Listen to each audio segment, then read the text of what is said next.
dalam salah satu kisah yang diceritakan oleh Sayyid Alwi bin Abbas Al-Hasani Al-Maliki, guru dari Kiai Haji Maimun Zubair, guru saya, guru dari banyak ulama-ulama di Indonesia sini.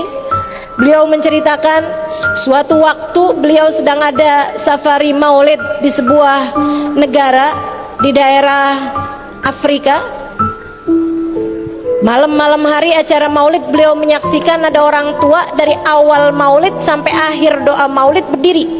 Di saat yang lain tentu saja duduk, hanya berdiri di saat mahalul qiyam. Orang ini dari ya Rabbi sholli ala Muhammad sampai doa terakhir dibacakan, dia berdiri.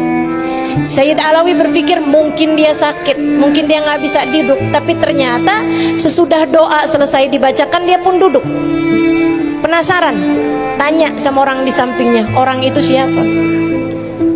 Selesai majelis, Ustadz tadi yang ditanya manggil orang tersebut. Dia bilang, ceritakan kepada Sayyid Alawi, karena Sayyid Alawi ingin mengetahui kisahmu. Dia bercerita, Sayyid, saya ini dari dulu senang hadir maulid Sayyid. Akan tetapi satu hari saya dengar keterangan dari seorang ustadz lulusan universitas ternama di negara Arab. Dia menceritakan, kalau kamu mencintai Nabi Muhammad alaihissalam, kamu senang bersolawat kepada Nabi Muhammad, itu boleh-boleh aja.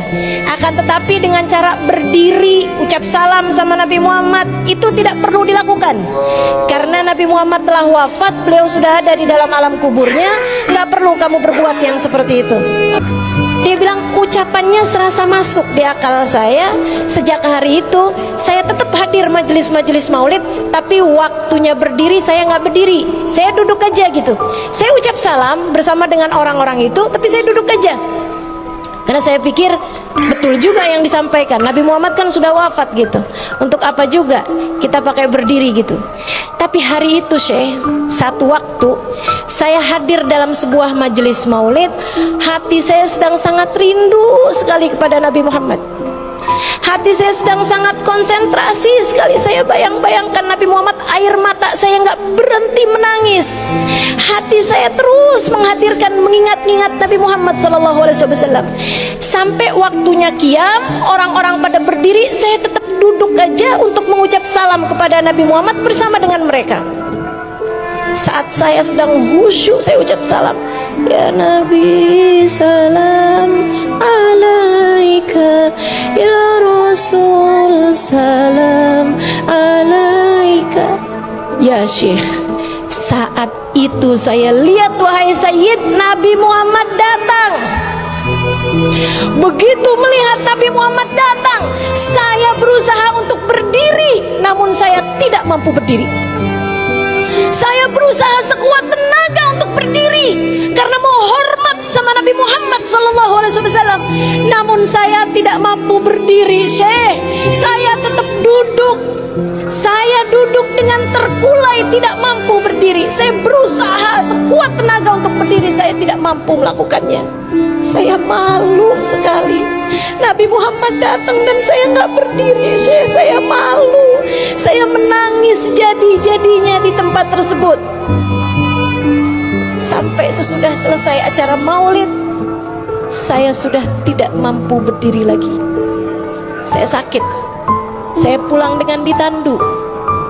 Sampai saya berhari-hari di rumah saya dalam keadaan sakit, lumpuh kaki saya, nggak sanggup berdiri. Dia bilang sebulan, 2 bulan, 3 bulan. Saya tahu ini adalah hukuman buat diri yang tidak mengerti hormat kepada nabinya. Sesudah berbulan-bulan berlalu, saya berusaha untuk berobat ke sana kemari, nggak bisa juga. Saya kemudian bernadar. Terpikir pada saya waktu itu untuk saya bernadar. Saya pun bernadar, ya Allah, jika Engkau sembuhkan saya dari sakit ini, saya kalau hadir majelis maulid mau berdiri dari awal hingga akhir. Bukan hanya mahalul qiyam aja. Dari sejak ya Rabbi sampai akhir selesai doa dibaca subhana rabbika rabbil izzati, baru saya akan berdiri, saya akan duduk. Subhanallah, katanya. Besok paginya saya kemudian bisa berdiri, sembuh seperti nggak pernah kena sakit apa-apa. Sejak hari itu saya akan hadir majelis-majelis maulid, dan saya akan berdiri dari awal hingga akhirnya untuk membuat pelajaran, memberi pelajaran kepada segenap umat bagaimana seharusnya kita mencintai dan menghormati, memuliakan baginda Nabi besar Muhammad sallallahu alaihi wa ala alihi wa sahbihi wasallam.